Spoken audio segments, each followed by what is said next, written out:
This parsha is the second of 3 in a row that follow the story of Joseph, which makes Parshat Miketz sort of like the Empire Strikes Back of Torah portions.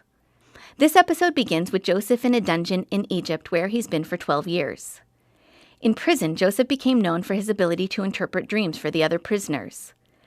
Coincidentally, the Pharaoh of Egypt had a couple of disturbing dreams and happened to be looking for a dream interpreter. Through word of mouth, Pharaoh heard about Joseph. Pharaoh told Joseph that in his dream he was standing by the Nile when he saw 7 healthy cows emerge from the river. Then 7 starving cows emerged and stood by the healthy ones. They looked so hungry they could eat a cow, and they did.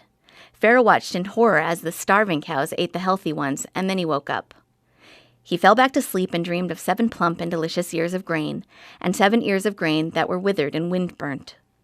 Just like the cows, the 7 sickly ears swallowed the 7 healthy ones.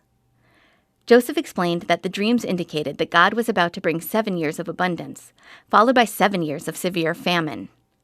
Joseph recommended that in response to the prediction, Pharaoh find a wise man to oversee the process of grain collection during the years of plenty to avoid the years of famine. Pharaoh liked the plan and decided that Joseph should be the guy to make it happen. Joseph was appointed as the viceroy, Pharaoh's supreme representative. It was like a dream come true for Joseph. Pharaoh dressed him in fine silk robes and gave him jewels. He gave him an Egyptian name and an Egyptian wife. For 7 years, Joseph oversaw the collection and storage of crops for the Pharaoh and made a killing selling it back to the starving Egyptians who had grown it in the first place. The famine was so widespread that starving people even started traveling from other countries to buy food in Egypt. Among them were Joseph's brothers who came all the way from Canaan. He'd been away from them for 20 years, and in those 20 years, he never called, he never wrote. The dysfunctional family dynamics ran deep.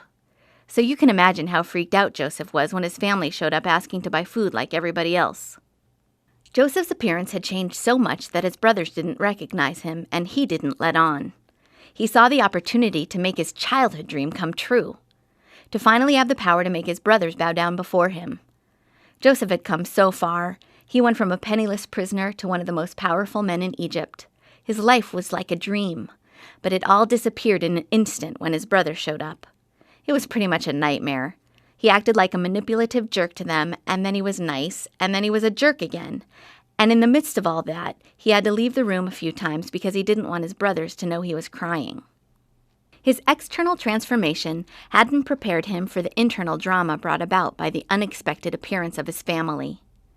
Despite Joseph's extreme makeover, the clothes, the jewelry, even the new name, he hadn't changed as fully as he'd hoped.